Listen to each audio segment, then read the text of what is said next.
Welcome to the class. कैसे हैं आप सभी? आप बच्चों, आप कैसे हो? बढ़िया।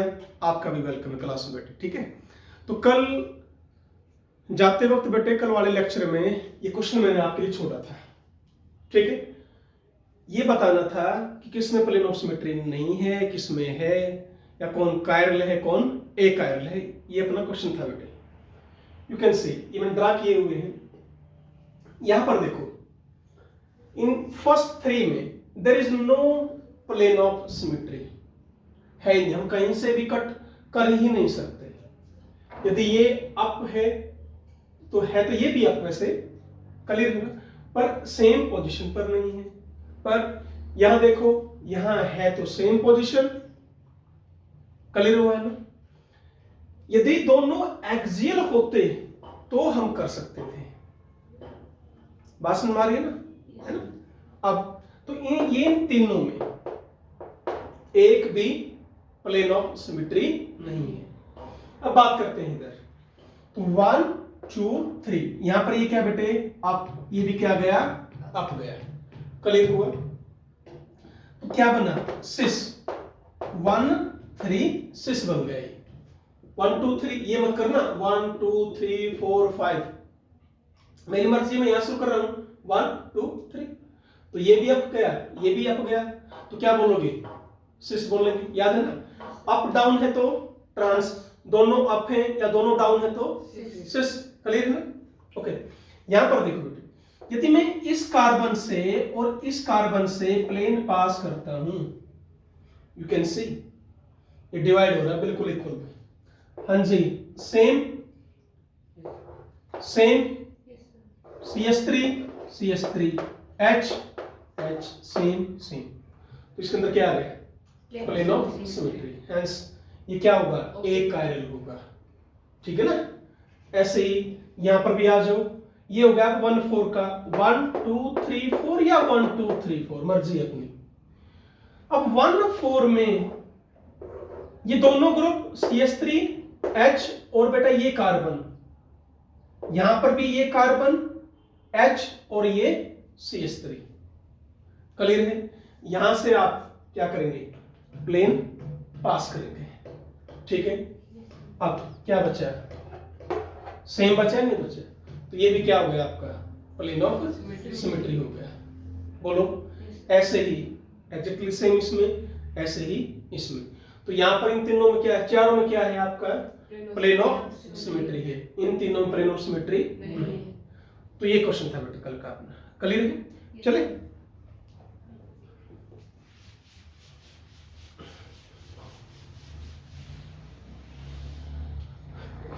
ओके मेरे प्यारे बच्चों, अब एक बार जो कल हमने जो करवाया था बेटे उसके बारे में हम डिस्कस करेंगे। ठीक है, बस 2 मिनट लूंगा, फटाफट करते हैं खत्म। ऑप्टिकल आइसोमेरिज्म मैंने स्टार्ट किया था, पहला एलिन्स का, फिर हमने क्या किया था स्पाइरेंस का या स्पाइरो कंपाउंड का, और फिर बाइफिनाइल का, और फाइनली हमने किया था साइक्लो एल्काइलिडीन। ये हमने 4 पढ़ा था।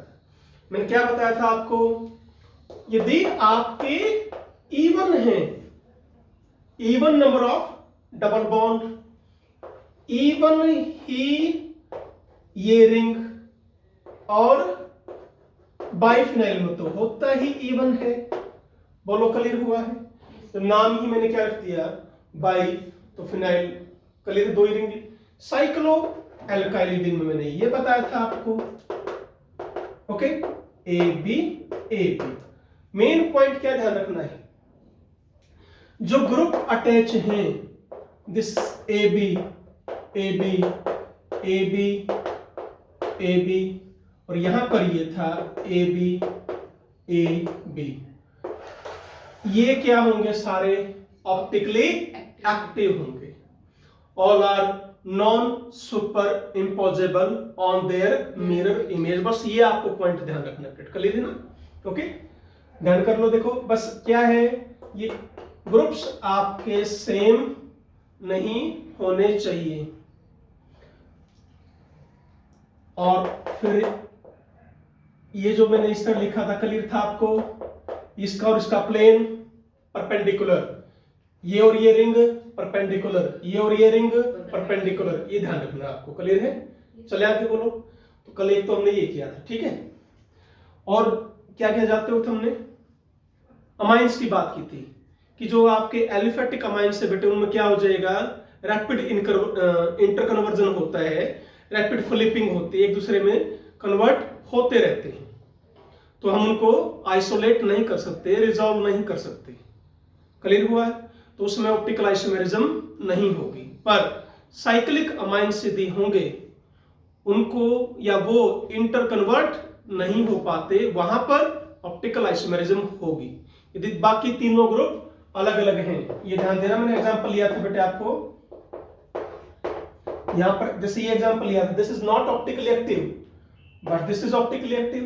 तो यानी इधर ये ग्रुप और ये ग्रुप क्या होना चाहिए, तीनों डिफरेंट होने चाहिए। और फोर्थ ग्रुप किसको मानोगे आप? नॉन पेयर को मान लेंगे। बोलो क्लियर है? ओके। तो कल बेटे हमने ये डिस्कस किया था। तो आज के लेक्चर में हम शुरू करेंगे। सबसे पहले हम आगे बढ़ते हैं मेसो कंपाउंड्स।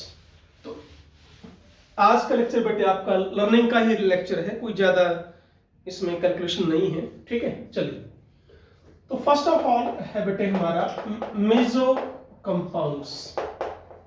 कि मेसो कंपाउंड्स क्या होंगे, व्हाट आर मेसो कंपाउंड्स? तो सिंपल है बेटे। पहली बात, यहां पर कायल सेंटर होंगे पर ग्रेटर देन 1, ठीक है। हियर कायल सेंटर या chiral carbon they are greater than 1। 2 भी हो सकते हैं, 3 मैंने लिखा है, ग्रेटर देन 1। 1 नहीं होगा, ग्रेटर देन 1 होगा, ठीक है। अब हेयर प्लेन ऑफ सिमेट्री या सेंटर ऑफ सिमेट्री होगा। क्लियर हुआ? प्लेन ऑफ सिमेट्री मिलेगा या centre of symmetry, they are present और आइदर दिस और दिस। दोनों नहीं, दोनों भी हो सकते हैं, हमें उससे कोई मतलब नहीं, यानी कोई एक जरूरी, ठीक है। यदि ये हो गया तो बेटे क्या समझोगे, ऑप्टिकली एक्टिव होगा? नहीं, इनएक्टिव। क्यों? इनमें से कोई ना कोई प्रेजेंट है, इसलिए बेटा ये कंपाउंड्स क्या है आपके, optically active, sorry yes, optically inactive compounds हैं। तो such compound they are called as meso compounds. यहां देखो मैंने बोला है मेसो कंपाउंड्स, क्या मर्स वर्ड यूज किया है? तो यानी ये एक ही कंपाउंड है। आइसोमर दूसरे के साथ कंपेयर करेंगे, पर यहां मैंने मर वर्ड यूज नहीं किया, तो ये एक ही कंपाउंड की बात कर रहे हैं। नहीं आया समझ में? ठीक है। जैसे फॉर एग्जांपल, सिंपल एग्जांपल लेता हूं बेटा मैं, ये ले लिया, ठीक है। क्या इसमें प्लेन ऑफ सिमेट्री है? बोलो यस, ये आपका प्लेन ऑफ सिमेट्री रहा, ठीक है।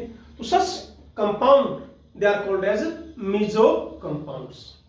यहां पर क्या होगा, एक हाफ क्या है, डेक्स्ट्रो है, तो दूसरा हाफ क्या होगा, लेबोरेटरी होगा। यदि इसने राइट की तरफ मोड़ी तो ये लेफ्ट की तरफ मोड़ दिया, किसको, पीपीएल की डायरेक्शन को। बात समझ में आई क्या हुआ?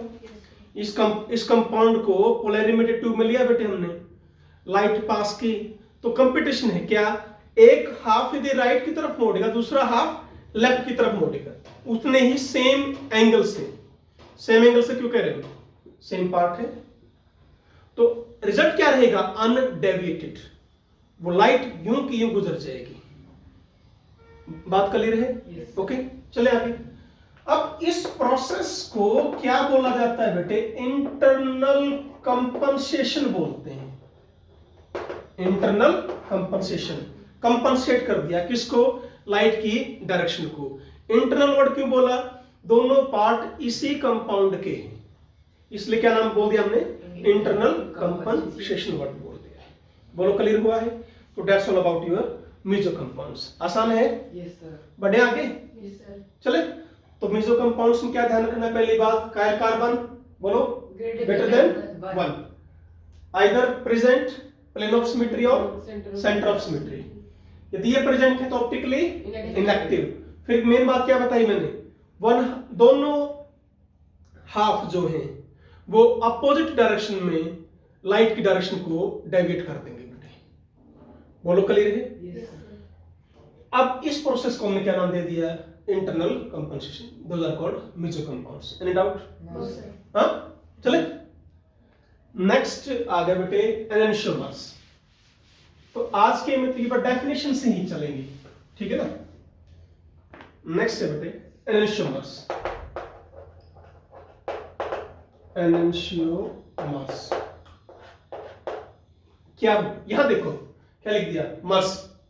अब यहां पर एक कंपाउंड के बारे में बात नहीं करनी, एटलीस्ट दो कंपाउंड लेंगे। क्लियर हुआ? अब सुनो बेटे, यहां पर कायल कार्बन एक भी हो सकता है या ग्रेटर देन एक भी, ठीक है, मे बी इक्वल और ग्रेटर देन 1, मर्जी, उसमें कोई दिक्कत नहीं है। फिर नेक्स्ट पॉइंट आगे बढ़ते हैं। There is no plane of symmetry और सेंटर ऑफ सिमेट्री, यानी कोई सिमेट्री एलिमेंट नहीं है, इसीलिए क्या कहोगे, ऑप्टिकली एक्टिव। क्या होंगे ये दोनों, ऑप्टिकली एक्टिव होंगे, hence they are optically active. क्या लिखा हम देखो ध्यान से, चाहे कायल कार्बन एक है, यदि कायल कार्बन एक है तो मैंने क्या बता रखा आपको, ये जरूरत ही नहीं चेक करने की, यदि एक से ज्यादा है फिर आप चेक करोगे। तो यहां हमने ऑलरेडी लिख दिया, क्या एक हो या एक से ज्यादा हो हमें कोई फर्क नहीं पड़ता है, पर ना तो उसमें प्लेन ऑफ सिमेट्री है बेटे, ना ही कोई सेंटर ऑफ सिमेट्री है। इसकी वजह से वो क्या बन गए, ऑप्टिकली एक्टिव बन गए। अगला पॉइंट जो बहुत इंपॉर्टेंट है, आप समझ चुके हो पहले ही इस वर्ड को, super non superimposable on their mirror image, ये चार प्रॉपर्टी बेटा। तो सच कंपाउंड्स जो उनका रिलेशन है एनेंशियोमेरिज्म बोल देते हैं, और उन कंपाउंड का नाम क्या है, एनेंशियोमर्स। क्लियर है? ले एग्जांपल देखो, जैसे मैंने यहां लिखा CH3 बेटे, हेयर C2H5 HCl। अब यहां पर मिरर इमेज देखोगे, इधर कौन दिखेगा, बोलो क्या लिखूं, इधर H, इधर Cl, ऊपर CH3 और यहां पर C2H5। क्लियर हुआ है? अब हाइपोथेटिकली इसको उठाओ, इसके ऊपर रखो, क्या फिट हो गया, क्यों नहीं हुआ, H के ऊपर क्या आया, Cl, Cl के ऊपर क्या आया, H, तो क्या बोलोगे, non superimposable on their mirror image. नहीं आया समझ में? श्योर, पक्का, क्लियर है? ओके बेटे, दो कंपाउंड को भी ले सकते हैं जहां पर दो कायल कार्बन, जैसे ये तो हमने क्या बोला, या तो एक हो या ग्रेटर देन 1 हो बेटे, है ना। या लिख दिया मैंने COH CH3 H Cl Br, कुछ भी लिख दो बेटे, ये दो।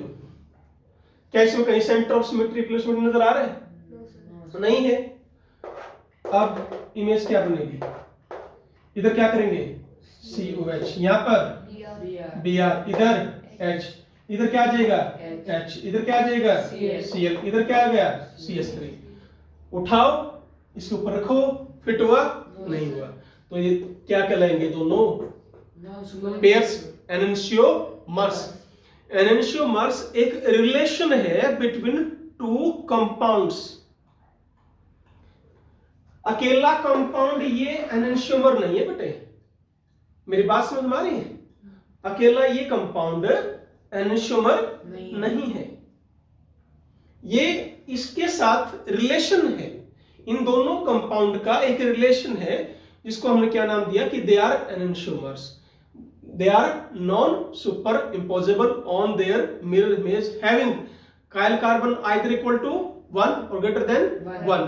No element of symmetry, hence both are optically active in nature. They are called enantiomers.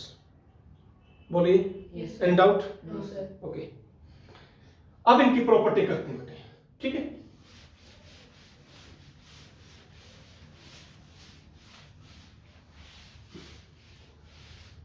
Property में जो सबसे मेन पॉइंट आता है बेटे, इनकी फिजिकल प्रॉपर्टी का।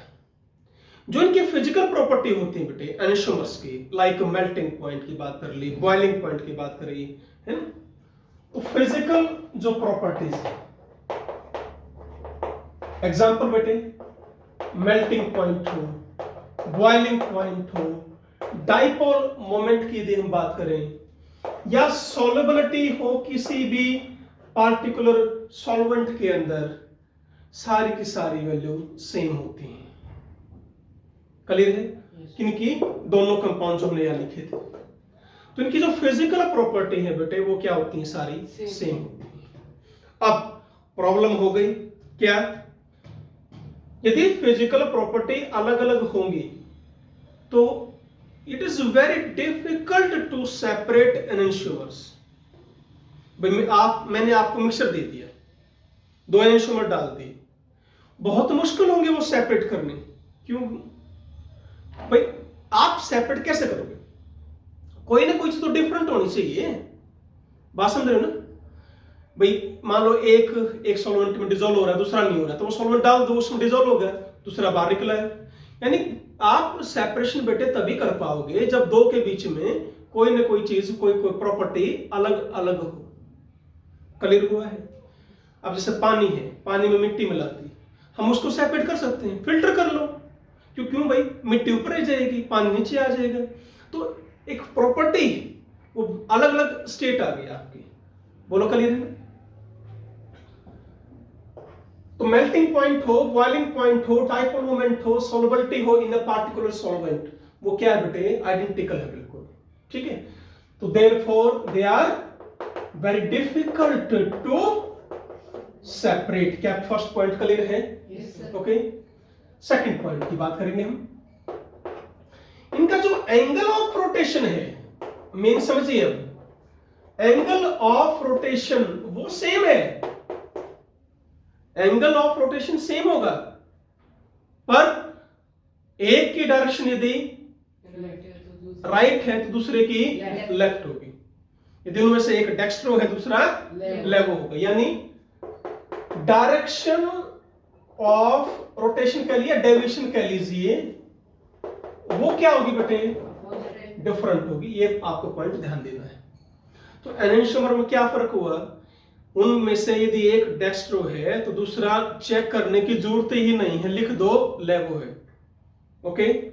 नेक्स्ट पॉइंट, केमिकल प्रॉपर्टी भी सेम है, पर कब? यदि आप एनेंशियोमर्स की रिएक्शन, यहां देखते हैं एक बार, आपने 2 एनेंशियोमर्स ले लिए बेटा, ए एंड बी, और उनकी रिएक्शन करवा दी किसी ऑप्टिकली इनएक्टिव सब्सटेंस के साथ। ध्यान से सुनिए मैंने क्या कहा है, ऑप्टिकली इनएक्टिव सब्सटेंस के साथ आपने रिएक्शन करवा दी, तो रेट ऑफ रिएक्शन सेम रहेगा, स्पीड दोनों की बराबर रहेगी, और प्रोडक्ट भी सेम ही रहेगा। क्लियर हुआ है? पर यदि उन्हीं एनेंशियोमर्स की रिएक्शन आप किसी ऑप्टिकली एक्टिव सब्सटेंस के साथ करते हो तो रेट ऑफ रिएक्शन क्या होगा? डिफरेंट, एंड ऑल्सो प्रोडक्ट भी क्या हो जाएगा? डिफरेंट। ये मैं आगे समझाऊंगा। आगे जब अपनी रिएक्शन पार्ट शुरू होगा वहां आपको क्लियर हो गए। पर फिलहाल मैंने क्या कहा है, एनेंशियोमर ले रखे हैं ए एंड बी, मैंने रिएक्शन करवा दी बेटे किसी ऑप्टिकली इनएक्टिव के साथ। यदि इनएक्टिव के साथ आप रिएक्शन करवाओगे तो दोनों का रेट ऑफ रिएक्शन, दोनों का प्रोडक्ट सेम। ठीक है? फिर दोबारा हमने क्या लिया? बोलो, ऑप्टिकली एक्टिव सब्सटेंस डाल दिया दोनों में। आप चाहते हो कि दोनों की रिएक्शन हम किसके साथ कंपेयर करें? ऑप्टिकली एक्टिव सब्सटेंस के साथ। दोनों डाल दिया, वहां बेटे दोनों का रेट ऑफ रिएक्शन, दोनों की nature of product totally different होगी। बोलो, क्लियर हुआ है? नेक्स्ट, इनकी जो बायोलॉजिकल प्रॉपर्टी है वो डिफरेंट होती है बेटा। बायोलॉजिकल प्रॉपर्टी क्या होती है, डिफरेंट होती है। हम बायोलॉजिकल मेथड से इनको सेपरेट कर सकते हैं, ये ध्यान देना। फिजिकल मेथड से तो हम इनको सेपरेट नहीं कर पाएंगे। जैसे अपनी बॉडी में क्या बनता है, D प्लस ग्लूकोज बनता है, पर L माइनस वो नहीं। ऐसे ही एक एग्जांपल है बेटा, ये लेवोरोटेटरी क्विनीन और ये ले ली डेक्सट्रोटेटरी। जब हमें मलेरियल फीवर हो जाता है बेटे, तो हम वहां कौन से लेते हैं, लेवोरोटेटरी क्विनीन यूज होती है अपने मलेरियल फीवर को डाउन करने के लिए, न कि डेक्स्ट्रो। तो है तो क्या, एक लेवो है एक डेक्स्ट्रो है। ये हमें किसमें काम आ रहा है, यदि हमें मलेरिया हो जाता है, फीवर हो जाता है, तो उसको डाउन करने में काम आ रहा है। उसका इलाज ये करती है, ये नहीं करती। तो बायोलॉजिकल प्रॉपर्टी क्या होगी बेटे, अलग अलग। क्लियर है, दोबारा बोले, physical property same, therefore difficult to separate। Angle of rotation same but direction opposite. एक क्या होगा, डेक्स्ट्रो, दूसरा क्या होगा, लेवो। Third chemical property, optically inactive से करोगे तो रेट ऑफ रिएक्शन भी और प्रोडक्ट भी सेम, ऑप्टिकली एक्टिव से करोगे तो दोनों अलग। लास्ट पॉइंट क्या बोला है, बायोलॉजिकल प्रॉपर्टी क्या होगी, डिफरेंट। एग्जांपल ये रहा, बोलो क्लियर है। चले नेक्स्ट आते हैं बेटे डायस्टेरियोमर्स पर। नेक्स्ट आ गया डायस्टेरियोमर्स।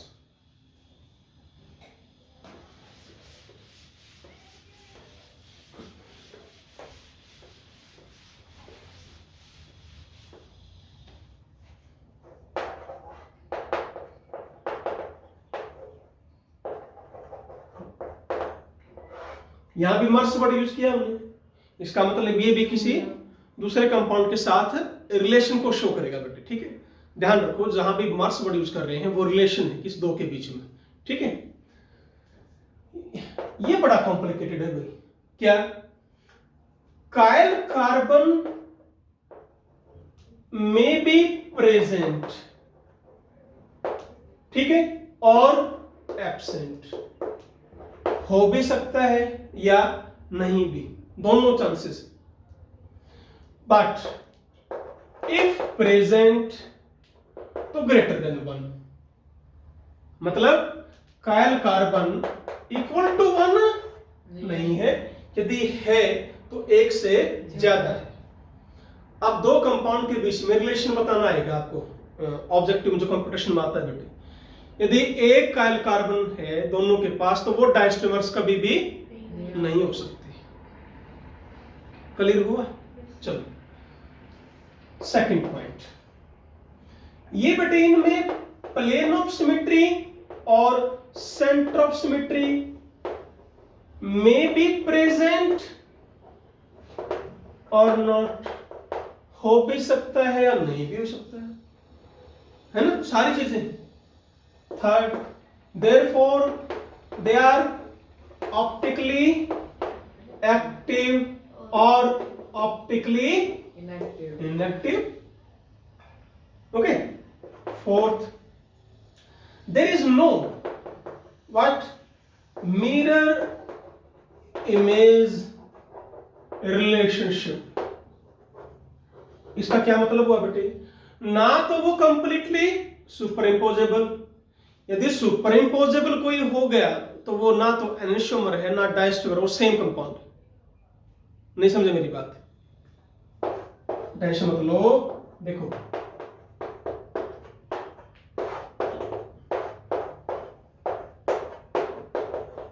क्या इसकी मेरी इमेज ये आएगी, उठाओ फिट हो गया, तो क्या ये सेम कंपाउंड। जो सुपर इम्पोज हो गया वो सेम कंपाउंड है, बस ध्यान रखा करो। जो सुपर इम्पोज नहीं हुआ वो डिफरेंट कंपाउंड है, ठीक है ना, ये ध्यान दो। चलो तो क्या कहा,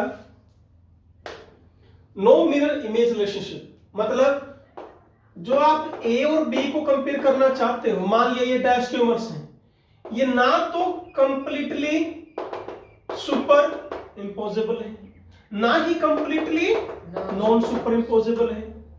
अब है क्या वो मैं बताऊंगा अभी। आप ऐसे कह सकते हैं, इनका हाफ पार्ट तो सुपर इम्पोजेबल होता है, and half another part non super imposable है। क्लियर हुआ है? शायद इसमें डाउट है ना? एग्जांपल समझाऊंगा, देखो एक बार। फर्स्ट, सेकंड, थर्ड, ये तो पॉइंट क्लियर है। अब एक बार एग्जांपल लेते हैं बेटा, एग्जांपल से तुम्हें बिल्कुल क्लियर हो जाएगा।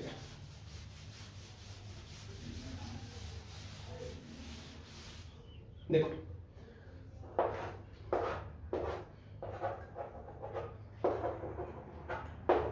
एंगल ऑफ रोटेशन भी अलग अलग है, ये भी ध्यान देना।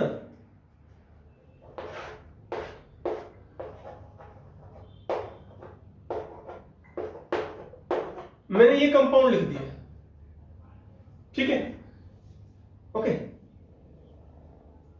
चलो अब इसकी बात करते हैं। पहली बात तो वो तुम रिलेशन देखो, इस हाफ को और इस हाफ को चेक करो।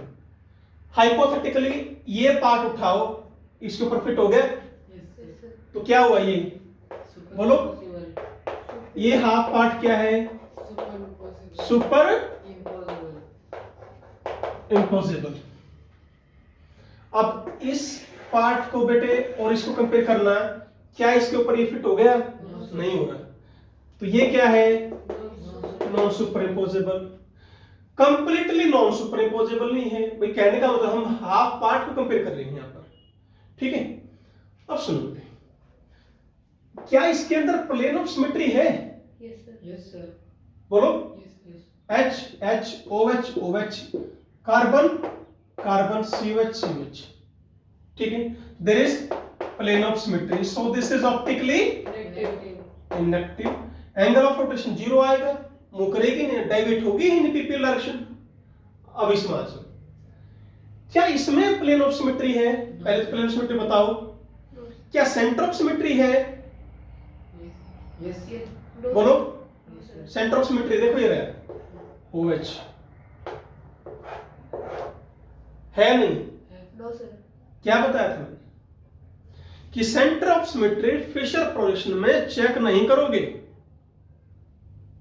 यदि लग रहा है कि है तो प्रैक्टिकली नहीं है, तो there is no centre of symmetry, no plane of symmetry, hence this compound is optically active in nature. कोई ना कोई एंगल जरूर होगा, बताओ। पहली बात मैंने कहा था कि कायल कार्बन एक नहीं होगा, एक से ज्यादा होंगे, आगे समझ लो, ठीक है। इफ नॉट का तो जैसे मैंने ये बोला था कि नहीं भी, वो बाद में एग्जांपल देंगे, पहले वो एग्जांपल ले रहे हैं जहां पर है। फिर क्या बताया था बेटे? नो मिरर इमेज, वो भी क्लियर हो गया। फोर्थ पॉइंट लास्ट क्या बच गया? ऑप्टिकली एक्टिव हो भी सकता है या नहीं भी, POS या SOS हो भी सकता है या नहीं भी, क्लियर हो गया। तो अब इन दो के बीच में रिलेशनशिप क्या है? Dash tumours. डैश ट्यूमर बिल्कुल आसान है, आपको क्या देखना है बेटे? दोनों का half part exact same fit होना चाहिए, दोनों का बाकी दो हाफ पार्ट वो नॉन सुपर इम्पोजेबल, बस। चाहे कायल कार्बन है या नहीं, उससे में कोई मतलब नहीं है। ठीक है। अब मैं एग्जांपल लेता हूं, देखो CS3 सही है? Yes sir. दोनों CS3 same side, HH same side.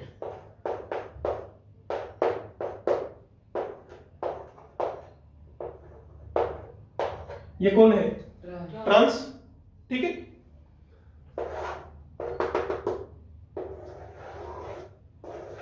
Super imposable, yes sir. ठीक है। No superimposable. दोनों क्या कहलाएंगे? डायस्टोमर्स कहलाएंगे। क्लियर हुआ?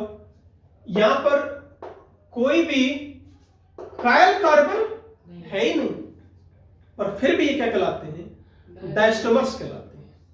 क्यों कहलाते हैं? क्या बताया मैंने? फाइनली क्या चेक करना है? फाइनली आपको क्या देखना है कि एक हाफ सुपर इम्पोजेबल हो, दूसरा हाफ नॉन सुपर इम्पोजेबल हो। उन कंपाउंड्स को क्या बोलते हैं? डायस्टोमर्स बोलते हैं। बोलो बेटे। Yes, sir. अब इनकी प्रॉपर्टी एनेंशियोमर्स से बिल्कुल उल्टी होगी। एनेंशियोमर्स में एंगल ऑफ रोटेशन 0 नहीं हो सकता है, पर यहां 0 हो सकता है।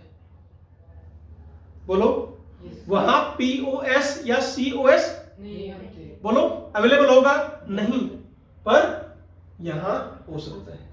ध्यान देना इस चीज को। वो कंप्लीटली क्या होते थे, नॉन सुपर इम्पोजेबल है। यहां पर एक हाफ सुपर इम्पोजेबल, एक हाफ नॉन सुपर इम्पोजेबल। अब बात करते हैं प्रॉपर्टीज की। उनके फिजिकल प्रॉपर्टीज सेम थी, आइडेंटिकल, इसलिए मुश्किल था सेपरेट करना। इनकी डिफरेंट है, इजिली सेपरेट कर सकते हैं। इनकी केमिकल प्रॉपर्टी भी डिफरेंट है, चाहे इनकी रिएक्शन आप ऑप्टिकली एक्टिव से कराओ चाहे ऑप्टिकली इनएक्टिव से कराओ, कोई फर्क नहीं।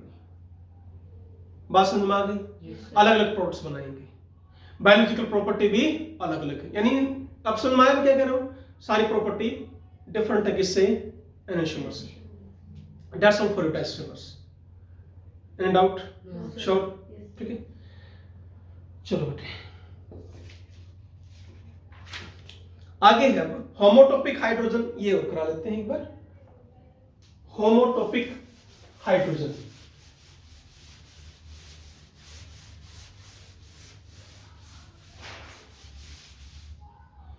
दो है बेटा, सॉरी 3 है। एक है होमोटॉपिक हाइड्रोजन, एक है एनेंशियोटॉपिक हाइड्रोजन, और एक आएगा बेटे डायास्टीरियोटॉपिक हाइड्रोजन। क्या मतलब इसका, यदि मैं कोई कंपाउंड लिखता हूं, जैसे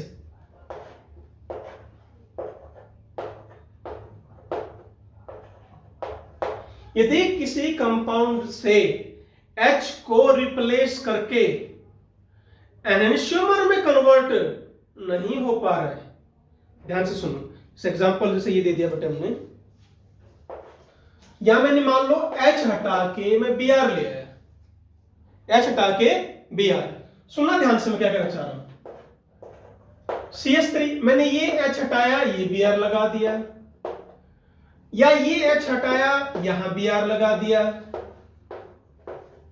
बेटे दोनों कंपाउंड सेम है, क्यों है सेम, काइल कार्बन है ही नहीं, दोनों ग्रुप सेम, तो there is no chiral carbon, they are not enantiomers. Diastereomers हो नहीं सकते, मीजो है नहीं, मीजो रिलेशन में तो मीजो आता ही नहीं। तो क्या हुए, 3 रिलेशन हो सकते हैं बेटे, क्या क्या, या तो वो दोनों सेम, या वो दोनों एनेंशियोमर, या वो दोनों डायस्टियोमर्स। डायस्टियोमर्स का कोई चांस ही नहीं है, देखना ही नहीं।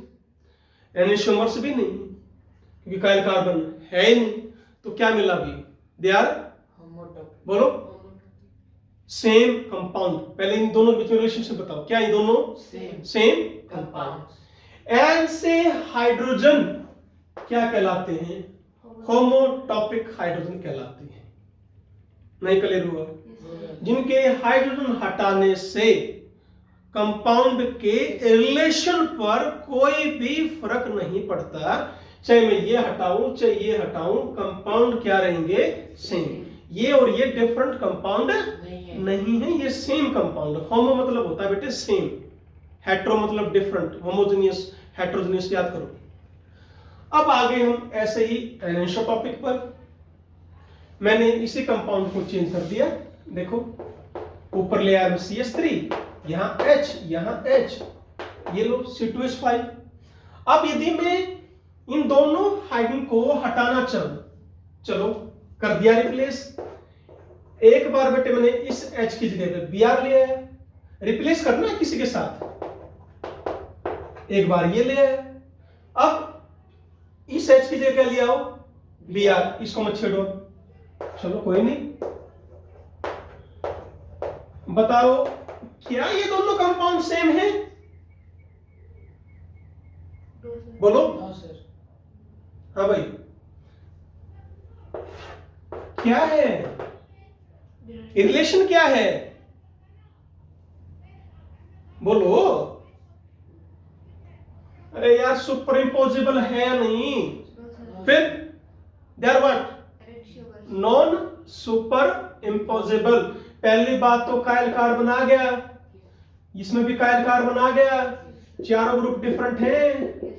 दूसरी बात उठाओ हाइपोथेटिकली, इसके ऊपर फिट करो, क्या फिट हुआ, क्या रिलेशन है, non superimposable. Hence relationship क्या हुआ दोनों के बीच में, दे आर व्हाट, एनेंशियोमर्स। नहीं आया समझ में, पक्का। चलो आगे, ठीक है। यानी सिंपल क्या है बेटे, यदि हाइड्रोजन रिमूव करने से जो दो हाइड्रोजन हैं सेम रहे तो होमोटॉपिक हाइड्रोजन, दोनों हाइड्रोजन रिमूव करने से या रिप्लेस करने से दो जो कंपाउंड बने वो एनेंशियोमर बने तो वो हाइड्रोजन का नाम क्या हो जाएगा, एनेंशियोटॉपिक हाइड्रोजन। जैसे अब नेक्स्ट आ गया बेटे डायसोटॉपिक। इस एग्जांपल दे दिया COOH, यहाँ OH आ गया, यहाँ H आ गया, हेयर H, यहाँ मान लो CH3, ठीक है। अब ऐसे ही एक बार इसको हटाओ, एक बार इसको हटाओ, ठीक है। क्या क्या करेंगे, COH OH H, मैंने इस H को हटा के Br लिख दिया, ये लो। अब ऐसे ही COH CH3, इसको मत छेड़ो। अब इस H को हटा के मैं यहां Br ले आया, नहीं आया समझ में। अब क्या रिलेशन दोनों कंपाउंड के बीच में, ये कंपाउंड क्या है, एनेंशियोमर है, दे आर डायस्टियोमर्स। एनेंशियोमर क्यों नहीं है, ये हाफ और ये हाफ सुपर इम्पोजेबल है, ऐसे कंपाउंड एनेंशियोमर्स नहीं हो सकते। और ये हाफ बोलो नॉन सुपर इम्पोजेबल है। एनेंशियोमर में क्या होगा बेटे, सुनो ध्यान से, कंफ्यूज मत होना। COH CH3 H HCl Cl, मान लो मैंने ये लिख दिया, चलो ठीक है।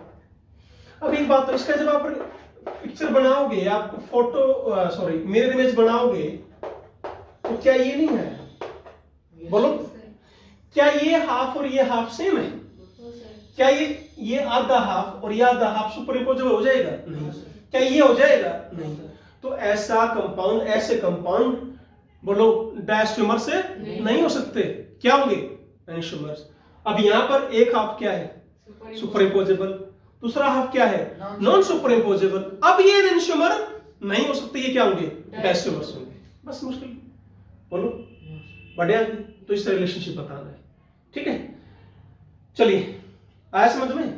तो such type of hydrogens they are called as what, diastereotopic hydrogen. Clear, okay. Next हम बात करते हैं बेटे अब रेसिमिक मिक्सचर की, रेसिमाइजेशन, ठीक। रेसिमिक मिक्सचर या रेसिमेट भी बोल देते हैं। दो एनेंशियोमर का मिक्सचर क्या कहलाएगा, रेसिमिक मिक्सचर कहलाएगा, ठीक है। सिंपली क्या है, मिक्सचर ऑफ टू एनेंशियोमर्स। आप सुनो ध्यान से, केस फर्स्ट, यदि आपने A और B जो दो एनेंशियोमर लिए वो दोनों इक्वल अमाउंट में ले लिए पोलरिमीटर ट्यूब में, क्या कोई डेविएशन होगी लाइट की, बोलो क्यों नहीं होगी। उसमें से एक एनेंशियोमर क्या है, बोलो डेक्स्ट्रो, दूसरा क्या है, लेवो। जितना ये राइट की तरफ मोड़ेगा उतना ही ये लेफ्ट की तरफ मोड़ देगा। हेंस यदि इक्वल अमाउंट लेते हो बेटे वो क्या रहेगा, ऑप्टिकली इनएक्टिव। नहीं आया समझ में, श्योर। अब इस प्रोसेस का नाम है एक्सटर्नल कंपनसेशन। इसको क्या बोलते हो, एक्सटर्नल कंपनसेशन। कंपनसेट हुई डायरेक्शन पर अलग अलग कंपाउंड से। ये कंपाउंड A अलग है, B कंपाउंड अलग है। अब A राइट की तरफ मोड़ रहा था तो B लेफ्ट की तरफ मोड़ रहा था।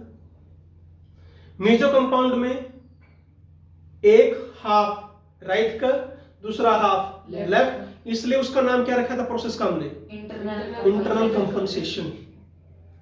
बोलो क्लियर हुआ? ठीक है।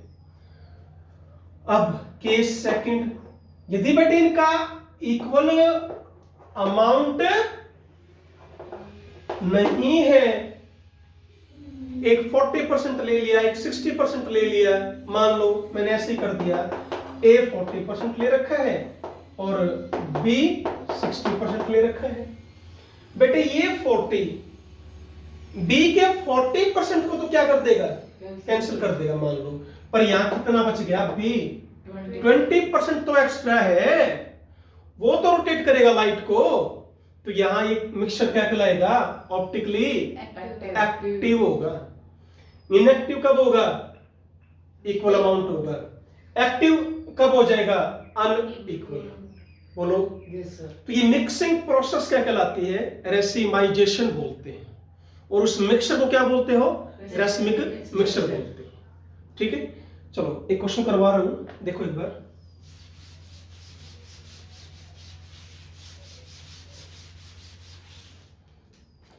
अब नेक्स्ट टर्म आती बेटे ऑप्टिकल प्योरिटी। ऑप्टिकल प्योरिटी ये यूज हम करेंगे अनइक्वल के केस में, यदि अमाउंट हमने क्या ले रखी हो?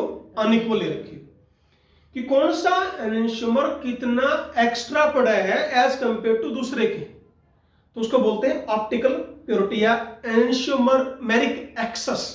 एक एनशुमर क्या होगा? एक्सेस अमाउंट का होगा। क्लियर है? तो ऑप्टिकल प्योरिटी कैसे निकाली जाती है बेटे? फॉर्मूला नोट कर लेना। Specific rotation of pure mixture upon observed rotation, upon observed rotation, ठीक है, इनटू 100। सुनो बेटा, ये क्वेश्चन मैं आपको दे रहा हूं। मान लीजिए इस क्वेश्चन क्या है भाई, हमें दे दिया observed rotation of plus glyceraldehyde, इसकी बेटे प्लस 8.7 डिग्री। एक मेरे पास डेक्स्ट्रोरोटेटरी कंपाउंड है, उसकी रोटेशन ये दे दी 8.7। क्लियर? और फिर क्या कह रहा है? स्पेसिफिक रोटेशन ऑफ मिक्सचर, मैंने स्पेसिफिक रोटेशन दे दी किसकी? मिक्सचर की। पहली बात सुनो बेटे ध्यान से, मुझे परसेंटेज ऑफ प्लस निकालनी है। क्या है? ध्यान से सुनो एक बात। स्पेसिफिक रोटेशन ऑफ मिक्सचर, यदि यहां वैल्यू 0 होती तो क्या कहते? दोनों की अमाउंट इक्वल है, पर आंसर किस में आया हुआ है? प्लस में। इसका मतलब क्या हुआ? डेक्स्ट्रो लेवो से ज्यादा है, मुझे उसी डेक्स्ट्रो की अमाउंट निकालनी है। नहीं आया समझ में? क्लियर हुआ? तो बेटे कैसे करेंगे? This is 1.4 specific rotation of mixture upon 8.7 into 100। ये जब आंसर आप कैलकुलेट करोगे बच्चों, ये आया हुआ है 16%, यानी 16% ज्यादा है। अब सुनो, 100 में से 16 घटा दो, कितना बचा? 84। इस 84 में से 42 तो कौन है? L, और 42 कौन है? D। नहीं समझ में आया? 42 लेवो, 42 डेक्स्ट्रो। डेक्स्ट्रो का अमाउंट कितना है? 42 प्लस 16, आंसर इज 58%। नहीं क्लियर हुआ? पक्का? इस तरह क्वेश्चन आ जाए तो कर लेना बेटा, ठीक है? चले, लास्ट एक और रह गया, बस एक ज्यादा डिटेल से करने की जरूरत है भी नहीं बेटे। रिजोल्यूशन है। रिजोल्यूशन क्या बोलते हैं? कि एनेंशियोमर को सेपरेट करना, मिक्स करना तो रेसिमाइजेशन, सेपरेट करना रिजोल्यूशन। डेफिनेशन नहीं है, कोई ज्यादा आपके सिलेबस में क्वेश्चन में है भी नहीं। काफी मेथड्स भी हैं भाई, इन मेथड से हम सेपरेट कर सकते हैं। क्रोमेटोग्राफिक मेथड होता है, केमिकल मेथड से कर सकते हैं, बायोलॉजिकल मेथड से कर सकते हैं, पर this methods they are not your syllabus. तो आज का बोलो क्लियर हुआ सारा? ठीक बेटे, ओके माय डियर स्टूडेंट्स, तो आज के लेक्चर में हमने यही पढ़ा, that is all about meso compound, enantiomer, diastereomer, homotopic, enantiotopic, racemic mixture. तो आज का बड़ा आसान है बेटे, इनको क्रैमिंग करो, याद करो अच्छी तरह से। आगे कल जो लेक्चर हम स्टार्ट करेंगे, रिलेशन बताना आएगा, क्वेश्चंस करेंगे जब कि दो कंपाउंड दे देने में क्या रिलेशन है, भाई ये सेम है या ये एनेंटियोमर है या ये डायस्टेमर है। ओके बेटे, तो आज के लेक्चर में इतना ही। Thank you very much, always be happy, be healthy. Thank you बेटे।